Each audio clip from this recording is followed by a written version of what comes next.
Hello guys, 10 ദിവസത്തെ ലീവിന് ശേഷം ഞങ്ങൾ തിരിച്ച് വീണ്ടും ബബീനിലേക്ക് പോവുകയാണ്.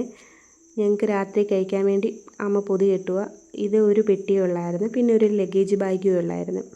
അപ്പായല്ലേ ഈ പ്രാവശ്യം കൊണ്ടുവിടുന്നത്. അച്ചാച്ചൻ്റെ കുറച്ച് കൂട്ടുകാരാണ്. അങ്ങനെ അവർ ഞങ്ങളെ കൊണ്ടുവന്ന് 6 മണിയായപ്പോഴേ റെയിൽവേ സ്റ്റേഷനിൽ ഇറക്കിയായിരുന്നു. 6:30 വരേണ്ട ട്രെയിൻ ഭാഗ്യം കൊണ്ട് വന്നത് 7:30-ക്കായിരുന്നു. അത് തന്നെയല്ല, നല്ല തിരക്കുമായിരുന്നു ട്രെയിനിൽ. RAC ആയിരുന്നു. ഞങ്ങൾക്ക് 2 പേർക്കൂടെ ഒരു സീറ്റേ ഉള്ളായിരുന്നു. 3 ദിവസം ഇരിക്കുകയും ചെയ്യണമായിരുന്നു. അങ്ങോട്ടും ഇങ്ങോട്ടും നോക്കിയൊക്കെ കുറച്ച് നേരം ഇരുന്ന് രാത്രി ആയപ്പോഴത്തേക്ക് TT വന്ന് ഞങ്ങൾക്ക് ഷിഫ്റ്റ് ചെയ്ത് 2 സീറ്റ് തന്ന്. അങ്ങനെ 3 ദിവസത്തെ യാത്രയ്ക്ക് ശേഷം ഞങ്ങൾ ഝാൻസിയിലെത്തിയേ. അവിടെ നിന്ന് ഒരു ഓട്ടോ വിളിച്ച് 1 മണിക്കൂറത്തെ യാത്രയുണ്ട് ക്വാർട്ടറിലെത്തി. ക്വാർട്ടറിൽ വന്ന് കുറച്ച് ക്ലീനിങ് ഒക്കെ കഴിഞ്ഞ് ഫുഡ് അപ്പുറത്തുനിന്ന് വരുമായിരുന്നേ. 2 കൂട്ടുകാരുണ്ടായിരുന്നു, അവർ തന്ന്. ഫുഡ് കഴിച്ച് കഴിഞ്ഞ് ഞങ്ങൾ മാർക്കറ്റിലിറങ്ങി സബ്ജിയൊക്കെ വാങ്ങിക്കാൻ, പച്ചക്കറിയൊക്കെ വാങ്ങിച്ച് പച്ചക്കറി ഫ്രൂട്ട്സും വാങ്ങിച്ച് തിരിച്ച് വീട്ടിലെത്തി.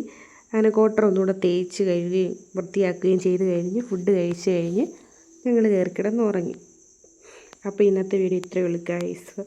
Like, share, comment. ബൈ.